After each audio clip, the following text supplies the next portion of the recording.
2018 McLaren 720S Coupe Review.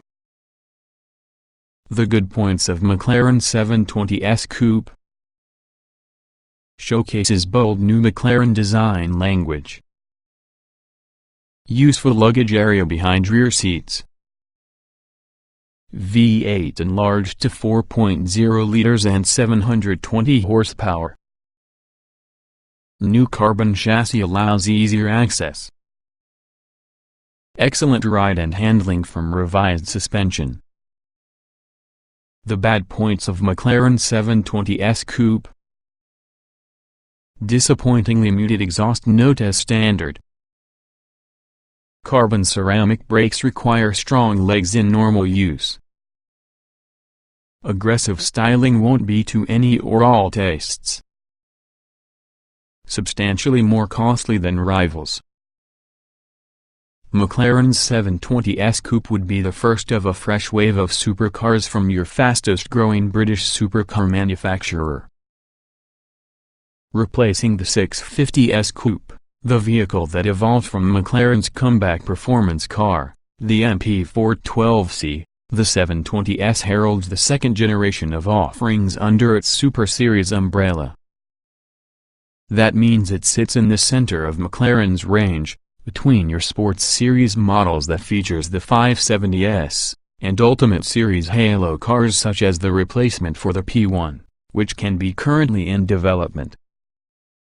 Key rivals add the Ferrari 488 and Lamborghini Huracan, though the McLaren carries a couple of key advantages over both, at the least for show-offs.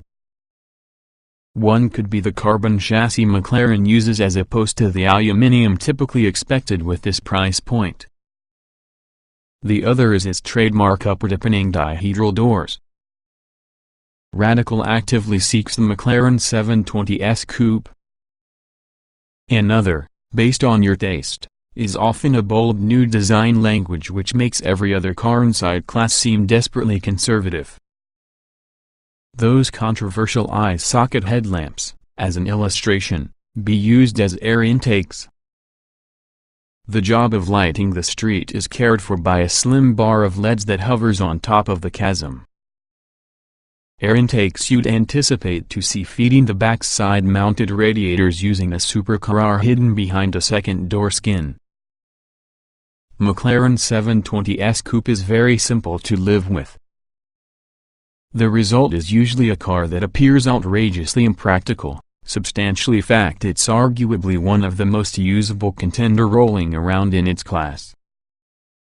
The new carbon chassis structure comes with a radically lower sill, much like the 570S, meaning it's easier to get in and beyond than the 650S ever was. And the doors open high, but stay near to the body, requiring 155 mm less room per side than before, making parking in tight spaces less complicated. Building its case further, the 720S also manages a rather impressive 26 miles per gallon and provides a surprising number of luggage space, not only inside the front, and that is good for two aircraft cabin-sized rolling cases, but behind the seats too. Watch your cargo relating to the two areas and you've got more space than inside boot of any Ford Focus. With its clever suspension incorporating hydraulic roll control, the 720S also rides and also, or even better than, the mainstream Ford over although the sharpest intrusions. The 650S was famed due to the composure too. Even so, the newcomer's next-generation version with the suspension system employs more sensors to help it react more speedily to changes from the road and improve comfort and handling. Enthusiastic drivers step that way. Compared with all the 650S, there's a meatier feel for the beautifully communicative steering on account of revised front axle geometry, which also massively improves stability under hard braking. Use all with the performance and you'll be going after plenty of that.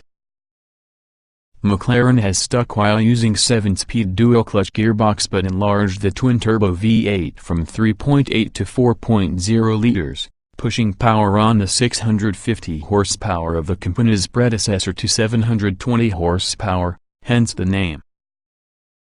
Getting from rest to 62 miles per hour takes just 2.8 seconds, and 100 miles per hour requires only 7.8 seconds compared to 3.0 and 8.3 inside the rival Ferrari 488, partly since the traction is indeed strong, although power is channeled solely through a corner wheels. With a lot power on tap though, there's an abundance of scope for damaging the tire's grip on the trail, and it's something even drivers who aren't as well versed in high-speed car control can experience when using the drift control feature. Essentially a flexible threshold escape system, it's adjusted by sliding your finger right and left across a graphic around the multimedia screen. The verdict. Supposing you enticed by the bold styling, really the only flies inside 720S ointment really are a list price that pushes beyond £200,000, plus a slightly disappointingly muted exhaust note. An optional sports system definitely improves matters, but a Lamborghini Huracan and Audi R8 V10 both sound substantially more exciting and value substantially less. On balance though, the 720S Coupe is usually a brilliant method to kick off McLaren's second wave of new era supercars.